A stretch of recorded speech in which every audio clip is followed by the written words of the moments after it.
I want you to imagine that the next 60 minutes could be the turning point of your entire life. Not because there is some hidden formula to be revealed, but because you may finally be willing to face the truths you have been avoiding for years. Most people wait for change as if it were a letter that will one day arrive in the mail, yet change does not knock politely. It appears the moment you open your eyes to what has always been right in front of you. This hour can be the one where you stop drifting and start steering. You are not who you think you are. For years you have carried a collection of habits, fears, and borrowed opinions, mistaking them for your identity. You have been living out a story that someone else wrote, following a script you never questioned. The moment you realize this is the moment you hold the pen in your own hand, that awareness alone is the first crack in the wall you have built around yourself. Comfort is seductive, but it is a slow death. The life you dream of will never be found in the safety of the familiar. Discomfort is not a punishment, it is the birthplace of growth. Every meaningful change demands that you step into situations where you are unprepared, unsure, and exposed. It is in that uncertainty that you discover strength you never knew you had. Staying safe is easy, but it is also the reason so many people remain stuck. Your excuses are not harmless, they are a prison you build brick by brick. Every time you tell yourself it is too late, too risky, or too hard, you reinforce the bars. What you call reasons are often nothing more than fears dressed in logic. If you want freedom, you have to stop defending the walls that hold you in place. Every excuse you abandon is a key to the lock you have been holding shut. Pain is not the enemy, it is a messenger carrying information about what truly matters. The more you run from it, the more it will chase you, growing louder with every step. When you face it directly, you discover it is not here to harm you but to point you toward what needs your attention most. The very things you fear feeling are the gateways to the life you want. Behind your greatest pain often lies your greatest power. You have been waiting for permission that will never come. No one is going to stand in front of you and say, "Now is the time." The world is too busy with its own struggles to pause and validate your dreams. If you have been waiting for a sign, this is it. The mirror will never lie to you. Ask yourself if you are proud of the life you are living. If the answer is no, you have just been handed your orders. What you fear and what you desire are often the same thing, and the road to your deepest fulfillment will always pass through the territory of your deepest fear. You are stronger than you have ever been told. Every hardship you have faced was a test, and you passed them all whether you realized it or not. Time is not patient. Every day is a withdrawal from an account you can never refill. You cannot negotiate with it, only decide how to spend it. In 60 minutes, nothing outside of you will have changed, but if something inside shifts, everything will be different. The gap between the life you have and the life you want will only close when you decide to close it, and the decision can be made right now. The clock has already started. Comfort feels safe, familiar, and warm, like a blanket you never want to put down. It whispers to you that you have earned the right to rest here, that there is no need to push further, that you can stay exactly where you are. But what it does not tell you is that while you stay in this comfort, time is still passing, the world is still moving, and the opportunities that could have shaped you are quietly slipping away. Comfort promises peace, but in reality, it drains the urgency from your life until one day you wake up and realize years have passed and nothing has truly changed. Growth does not live in the soft, predictable spaces where everything is under control. It exists in the chaos of uncertainty, in the moments where your stomach knots and your heart races because you are doing something you have never done before. The truth is, the discomfort you fear is the very environment where transformation is born. Every person who has reached something remarkable has walked willingly into a place where they felt unprepared, unqualified, and vulnerable. When you avoid discomfort, you are not protecting yourself, you are limiting yourself, you are shutting the door on the version of you that could exist if you had the courage to take risks. The life you want will not knock on the door of your safe little room. It lives outside, in the places you have been too hesitant to explore. And the longer you wait to step outside, the more that fear hardens into habit until it feels like part of who you are. Discomfort is not a punishment, it is the price of becoming who you are meant to be. The first time you step into it, it feels like everything in you is screaming to run back to safety. But if you stay there, if you breathe through the uncertainty and allow yourself to adapt, you start to realize that you can survive it. More than that, you can grow from it. With every new challenge you face, the threshold of what you can handle expands. There is a strange kind of freedom that comes from doing what you thought you could not do.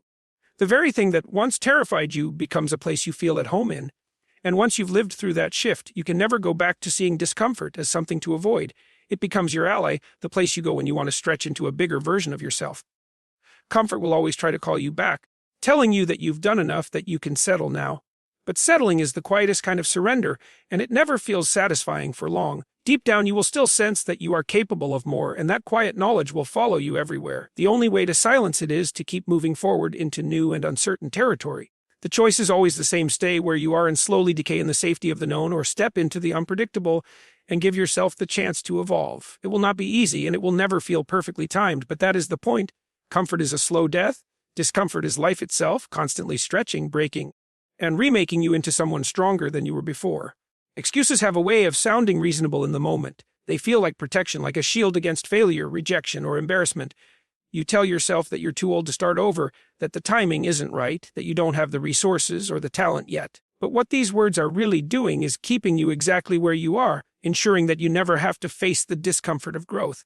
They feel safe because they let you avoid the unknown, but in truth, they're the bars of an invisible prison you've built yourself. Every time you repeat an excuse, you strengthen the walls of that prison.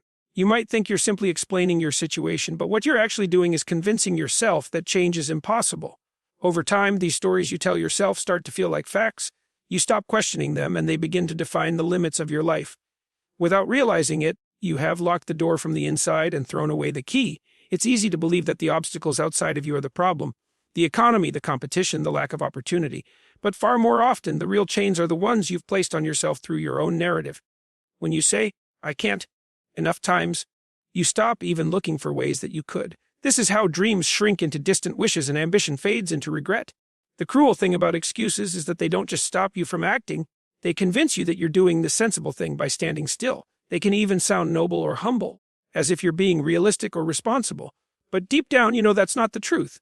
You know that what you call realism is often just fear disguised as logic, and as long as you accept that disguise, you will never push against the walls that hold you in. Breaking free begins with honesty. You have to confront the fact that most of the reasons you give for not moving forward are not immovable realities, but choices you've made to avoid risk. That realization is uncomfortable because it means the responsibility has always been yours. But it's also liberating because if you built the prison, you can dismantle it. Every excuse you drop is like removing a brick from the wall. The first time you act without giving yourself an excuse to hide behind, it feels terrifying. You feel exposed, unprotected, without the comfortable barrier you've relied on for so long. But with each step you take, you discover that you are far more capable than your excuses ever allowed you to believe. You start to realize that you didn't need that prison at all. You were strong enough to face the world without it. Excuses will always try to pull you back. They'll whisper in moments of fear, tempting you to return to the safety of your cell. But once you've experienced life beyond those walls, you can't unsee the truth. You know now that freedom is worth the risk, that the unknown is not your enemy, and that the only real danger was staying trapped in a story that wasn't even true. The lock has been in your hands the whole time, and you can choose to open the door today.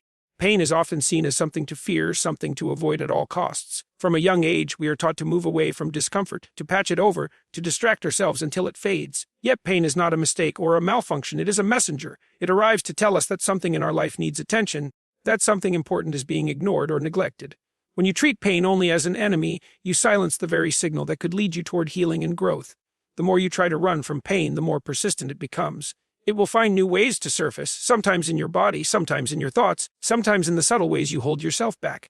Avoiding it does not make it disappear, it only buries it deeper, where it can shape your choices without you realizing. Pain ignored becomes a quiet architect of your life, influencing your path from the shadows. Facing pain directly requires courage. It means sitting with the discomfort instead of numbing it, asking yourself why it is here, and being willing to hear the answer. That process is rarely easy because pain often points to truths you would rather not confront. But those truths are the keys to understanding what must change if you want to move forward. Without listening to them, you risk repeating the same cycles endlessly. When you stop treating pain as an adversary, it begins to transform. You start to see that it is not here to break you but to guide you. It draws your attention to what truly matters, stripping away distractions and forcing you to focus on the essential. Many of the greatest changes in life are born from moments when pain forced someone to look honestly at their life and choose a different path. There is a strange clarity that comes when you embrace pain instead of fighting it. You begin to notice patterns, situations, relationships, or habits that always lead to the same hurt. This awareness gives you the power to make different choices, to step away from what is harmful and toward what is nourishing. Pain becomes less of a weight and more of a compass, pointing you toward a life that aligns with your deeper values. It is important to remember that pain does not define you. It is something you experience, not something you are. Too many people build their identity around their wounds, wearing them as proof of who they must be. But pain's purpose is not to keep you trapped, it is to help you evolve. Once you understand its message, you are free to step beyond it into new ways of living. Ultimately, pain will visit everyone, but how you respond will determine its role in your life. You can spend years running from it, only to find it waiting for you around every corner. Or you can choose to face it, to learn from it, and to let it guide you toward growth you might never have imagined. Pain is not the end. It is often the beginning of a deeper, more honest chapter of your life. No one is coming to hand you permission. There will be no official moment when the world pauses, turns toward you, and declares that now is the time for you to begin. Life is busy, chaotic, and often indifferent to your hopes. Everyone is caught up in their own struggles and ambitions, too occupied to stop and reassure you that you are ready. If you keep waiting for that perfect sign, you may spend your entire life on standby watching the days slip away. The idea that someone else will validate your dreams is comforting because it takes the weight of decision off your shoulders. You imagine that when the right person gives you their approval, you will finally feel certain and safe enough to start. But certainty and safety are illusions when it comes to change. The moment you are hoping for will not arrive with applause or clear instructions. It will be something you create by acting despite your uncertainty. Often, we wait because we fear making the wrong move. We convince ourselves that if we hesitate long enough, the right path will reveal itself without risk. But life does not work that way. Clarity rarely appears before you take action. It is a result of action. The longer you wait, the less prepared you feel, and the more intimidating the first step becomes. The habit of waiting feeds on itself until it feels like part of who you are. If you look around for a sign, understand that you are already living inside it. The very restlessness you feel, the longing for something more, is the signal you have been asking for. You don't need a flashing light or a voice from the sky. The fact that you are aware of wanting change is proof that it is time to start moving toward it. The question is whether you will listen to that inner pull or continue to ignore it. Taking that first step without external approval feels vulnerable. You may wonder if others will judge you, doubt you, or even try to stop you. But in truth, most people are too focused on their own lives to think about yours for long. Those who truly matter will either support you or be inspired to act in their own lives. Those who mock or resist are simply revealing their own fears. Their opinions do not hold the power to shape your future unless you give it to them. You cannot outsource responsibility for your life. If you keep waiting for someone else to give you the green light, you are handing them control over your time, your potential, and your happiness. Permission is not something granted. It is something claimed. When you decide that you are worthy of pursuing your goals now, you stop living as a passenger and start steering your own course. There will always be reasons to delay, always another skill to learn or another situation to wait out. But if you look back years from now, you will see that the real barrier was never the lack of a perfect moment. It was your own hesitation. Life will not pause for you to feel ready. The truth is, readiness is born in motion, and the first step is always taken without certainty. If you need a sign, here it is, begin. The mirror does not offer comfort or false reassurances. It reflects only what is there, without opinion or distortion, showing you not just your face but the truth you carry behind your eyes. When you stand before it, there is no one else to impress, no audience to convince, no distractions to hide behind. It is you and the reality of the life you are living. This is why the mirror can be such a powerful teacher. It does not care about the stories you tell others, only about the honesty you bring to yourself. Most people avoid this kind of confrontation. They look quickly adjusting hair or clothing, but they do not linger long enough to see past the surface. Deep down, they fear what they might find if they truly looked. They fear the quiet recognition that they are not living the life they once imagined, that somewhere along the way they traded ambition for comfort or authenticity for approval. But avoiding the mirror does not change the truth. It only delays the moment you face it. When you stand still and truly look at yourself, you are forced to confront the gap between who you are and who you want to be. It is not about judging yourself harshly or indulging in self-pity. It is about clarity. If you can ask, "Am I proud of the life I am living?" and answer honestly, you have already taken the first step toward change. The discomfort that follows that question is not your enemy. It is your compass, pointing you toward the work that needs to be done. This kind of self-honesty can sting because it strips away the excuses you've been leaning on. You may realize you have been blaming circumstances, other people, or bad luck when in reality, the choices you've made have shaped where you stand. This is not about guilt, but about ownership. The mirror will never hand you a way out of responsibility. Instead, it will hand you the truth and wait for you to decide what to do with it. The beauty of the mirror is that it also reflects potential. It does not only show you what is lacking, it shows you the person capable of becoming something greater. You can look into your own eyes and see resilience, strength, and the possibility of change staring back at you. This is why the question, "Am I proud?"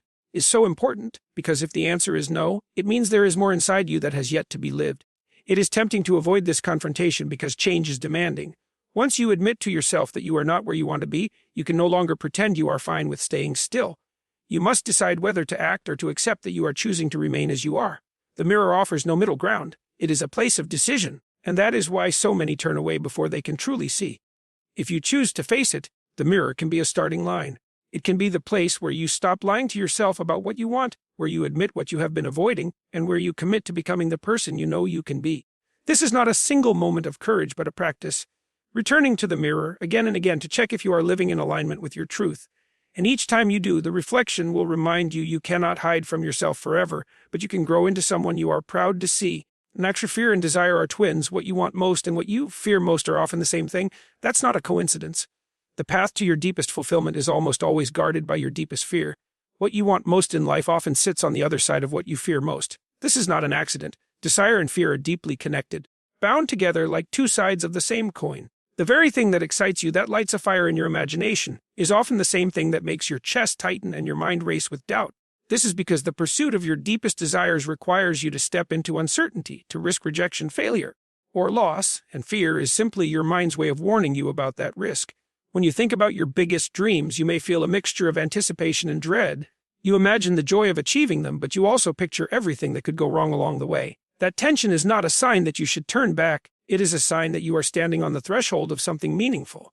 The presence of fear often means you are close to the edge of real growth, because it is in that space between safety and the unknown that transformation happens. People often mistake fear for stop sign, believing it is there to tell them to turn around. But fear is more like a gatekeeper. It stands at the entrance to everything you truly want, asking how badly you are willing to work for it.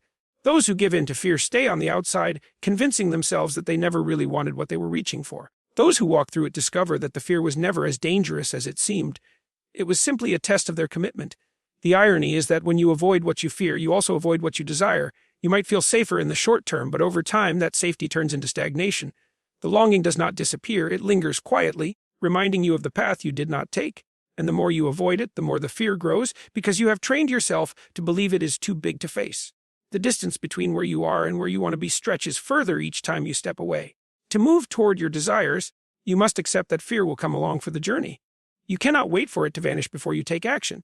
Courage is not the absence of fear, it is the decision to act despite it. When you walk into what scares you, you begin to see that fear is often just anticipation in disguise, a sign that you are heading toward something that matters deeply to you. Over time, this understanding changes your relationship with fear. Instead of running from it, you start to follow it, knowing it often leads you straight to the life you have been craving. You begin to use it as a compass, guiding you toward challenges that will shape you into the person capable of living out your deepest desires. The more you face it, the smaller it becomes, until it is no longer a barrier, but a signal that you are on the right path. When you look closely, you will see that fear and desire have always been twins, pointing you in the same direction. One urges you to step forward, the other warns you of the cost. Together, they create the tension that makes life meaningful. If you can learn to walk toward both at once, you will find that the most terrifying doors often open into the most extraordinary rooms. The very places where your dreams have been waiting all along. You have already faced more than you often give yourself credit for. Every setback, every heartbreak, every moment you thought you could not go on, you made it through. These were not small challenges, they were storms that could have broken you. And yet here you are, still standing, carrying the weight of experiences that might have crushed someone else. That is not luck. That is strength, even if you have not yet fully recognized it. Too often, you measure your strength only by the moments when you felt powerful, forgetting the quiet resilience it took to endure the times when you felt powerless. The truth is, strength is not just about confidence or bold action, it is also about the persistence to keep moving when you have no clear path forward. It is the willingness to take the next step even when every part of you wants to stop. Think about the challenges you have faced so far and remember how impossible they once seemed. There were moments when the pain was too heavy, when the uncertainty felt unbearable, when the fear was louder than hope. And yet, somehow, you found a way through. That ability to survive what once felt unsurvivable is proof that there is more within you than you realize. You have already been tested, and each test has added to your strength. If you have made it this far without using your full power, imagine what would happen if you did. Most people live their lives tapping into only a fraction of their potential, never truly seeing how far they can go. You have been operating under the weight of doubt, fear, and hesitation, and still you have managed to endure. What could you achieve if you moved forward with the belief that you are more capable than the voice of fear suggests? Strength is not something you need to wait for, it is something you already carry. It may be buried under layers of self-doubt or worn thin by exhaustion, but it is there, ready to rise when you call on it. You have proven this every time you have faced something that seemed too much to handle. The question is not whether you are strong enough, it is whether you are willing to stop pretending you are not. When you begin to see yourself as stronger than you have ever been told, your approach to life changes. Challenges no longer feel like proof that you should turn back, they become opportunities to see what else you are capable of. You stop fearing the weight ahead because you remember the weight you have already carried. You start to trust yourself not just to survive but to thrive. The life you want will not be handed to you, but it will be shaped by the strength you already possess. Every step forward will build upon the resilience you have earned through your past struggles. You have walked through storms before, and you will walk through them again. But each time, you will emerge stronger, wiser, and more certain of your ability to face whatever comes next. The proof is in your own history. Nothing has destroyed you yet, and nothing will as long as you keep moving forward. Time is the one resource that treats everyone the same, yet it is also the most unforgiving. Every day, without pause or hesitation, a piece of it is taken from you, and there is no way to earn it back. It moves forward with perfect indifference, never slowing down to let you catch your breath, never offering a refund for the hours you wasted. You may think you have plenty of it left, but the truth is, you have no idea how much remains, and that uncertainty is what makes it so precious. Most people live as though they have an endless supply of time. They postpone dreams, delay difficult conversations, and put off the work that matters most, thinking they can get to it later. But later is not guaranteed. One day you will wake up and realize that the someday you were waiting for has quietly expired, leaving you with only the things you wished you had done. Time does not shout when it's running out, it simply slips away in silence. The dangerous thing about time is how easy it is to spend without noticing. Minutes vanish into distractions, hours disappear into routine, and years pass in the haze of waiting for the perfect moment. By the time you notice, entire seasons of your life may have gone by without you truly living them. This is why time is such a ruthless teacher. It only delivers its lessons after the cost has been paid. If you want to avoid that kind of regret, you have to decide what matters to you and give it your attention now. Not when you feel more ready, not when the conditions are perfect, but now while you still have the chance. Every choice you make with your time is a trade. If you give it to one thing, you take it from another. The question is whether you are trading it for something that will matter to you in the end. The truth is, you cannot manage time in the way you might manage money or possessions. You cannot store it, save it, or invest it for later use. The only control you have is how you spend the portion you are given today. This makes every day an opportunity, but also a responsibility. If you let the hours pass without intention, you are surrendering the most valuable thing you own. Time's greatest lesson is urgency, not panic, but presence. Urgency is what happens when you understand that the clock is always ticking, yet you choose to engage fully in what matters most instead of letting it slip through your hands. You stop waiting for perfect timing because you realize that perfection is just another form of delay. You start living with a sharper sense of purpose, aware that each day is part of a finite total. One day your account of time will be empty. You will not know when that day is coming until it arrives. All you can do is spend the time you have in a way that makes you proud, so that when the last moment comes, you are not left wishing for one more day to do the things you could have done long ago. The most ruthless teacher gives no second chances, but if you learn its lesson now, you can live a life with far fewer regrets.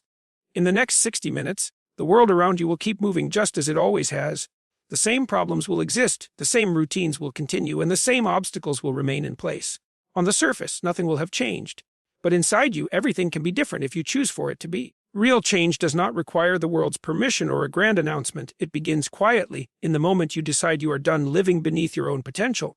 That decision is powerful because it shifts your relationship with yourself. Until you make it, you are drifting, letting life happen to you rather than shaping it. You might have moments of inspiration, bursts of motivation, but without a firm decision, those moments fade and you slip back into the same patterns.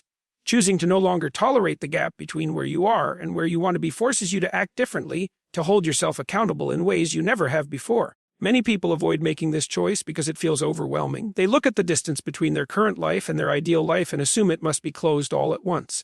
But the decision is not about fixing everything immediately. It is about refusing to keep living with the gap as if it is acceptable. It is about saying, I will not ignore this any longer, and then committing to move toward the life you want one step at a time. When you decide, truly decide, you begin to see the excuses you have been making for what they are. You notice how often you've told yourself the timing wasn't right, how easily you've let distractions take priority over your deeper goals. That clarity can be uncomfortable, but it is also liberating. Once you see the patterns holding you back, you have the power to change them. This kind of decision reshapes your daily life in ways that are both subtle and profound. You start making different choices without having to force yourself, because your identity begins to shift. You no longer see yourself as someone who wants to change. You see yourself as someone who is changing. Even small actions, repeated consistently, begin to close the distance between your reality and your vision. It is important to understand that no one can make this decision for you. Friends can encourage you, mentors can guide you, but ultimately you are the one who must draw the line and say, "Enough." And once you do, there is no going back to pretending you are fine with the way things are. The decision becomes a turning point, a moment you can look back on and say, that is when everything began to shift.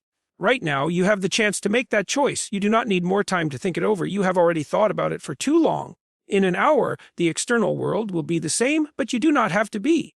You can decide that this is the moment you stop living in the gap and start building the life you've always known was possible. The clock is ticking, but this time it can count down to the beginning instead of the end.